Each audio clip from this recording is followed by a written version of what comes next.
and welcome to Casting Cues. I'm Kathi Carey, and with me today is Risa Bramon García, who has had an amazing career as a casting director. So let's get started. So your first job ever was Desperately Seeking Susan. How did that happen? Desperately Seeking Susan came to Billy Hopkins and me in a really interesting way. We were working at a theater company in New York, the Ensemble Studio Theater, and we were casting there. And many casting directors in New York would come to us and ask us who's the next, hot actor, and do you have this guy or that guy? And we were doing lists for people, and we were always suggesting people. And so we started telling them, if you ever have a job that you don't want to do, think of us. And I remember going to see Silkwood, and Mary Goldberg had cast that movie, and I thought, I can do that. I know all those actors. I mean, Mary was genius at it. There's no question. She's definitely was an inspiration to me, but I realized it was something I could do. And I remember running back to the theater the next day and saying to Billy, we can do this. We can totally do it. Let's just get anything, a horror film, anything. Well, it turned out that very soon after that, and I think this is one of those situations where you put it out there into the world, Ellen Chenoweth turned it down, and Juliet Taylor turned it down, and Gretchen Rennell turned it down, Desperately Seeking Susan. And they were all the biggest casting directors at the time, and they, for different reasons, I never really understood, oh, you want to play Tennis in August, or I do now. But at the time, I was like, how could you turn that movie down? And they needed people to find fresh, interesting, quirky, downtown, offbeat actors in New York for the movie, and also to work cheap. So they all recommended us, and we met with Michael Pizer and Susan Seidelman, one of the producers and the director, and they hired us. That's how it happened. Great. Yeah. Okay, so an actor you don't know submits the headshot and resume to you, and the headshot looks like what you're looking for. You like it, so you turn it over to look at the resume. What's the first thing you look at? When I turn someone's headshot over and I look at their resume, the first thing I look at is, have they done theater? Okay. I do. I can't help it.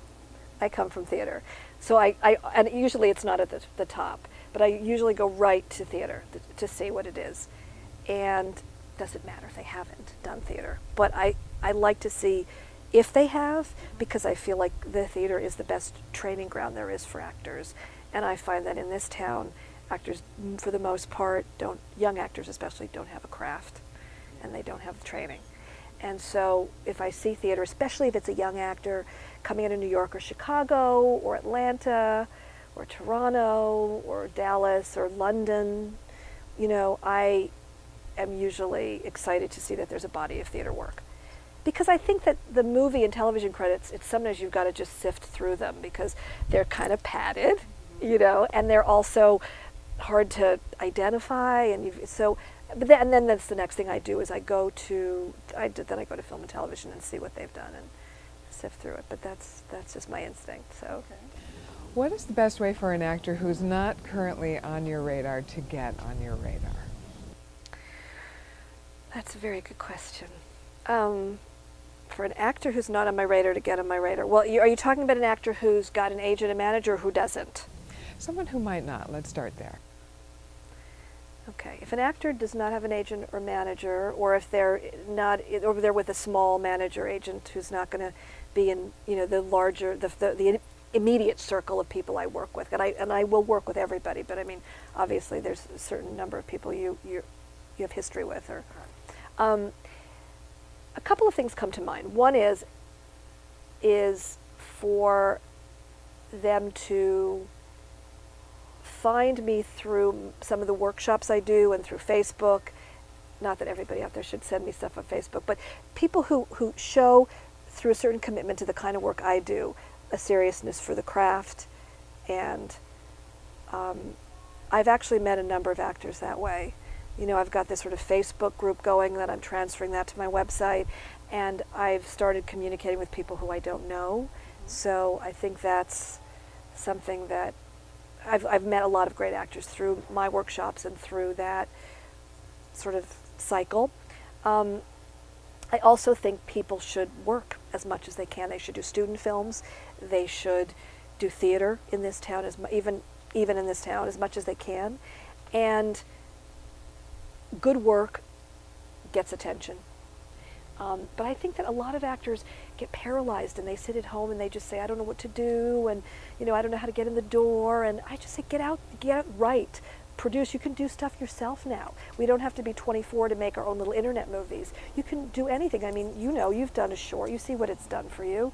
I think people have to take power into their own hands and write stuff for themselves and get together with a group of people and make some great short films. If somebody said to me, I have a 7-minute film that I just made, it's on YouTube, please watch it, I would.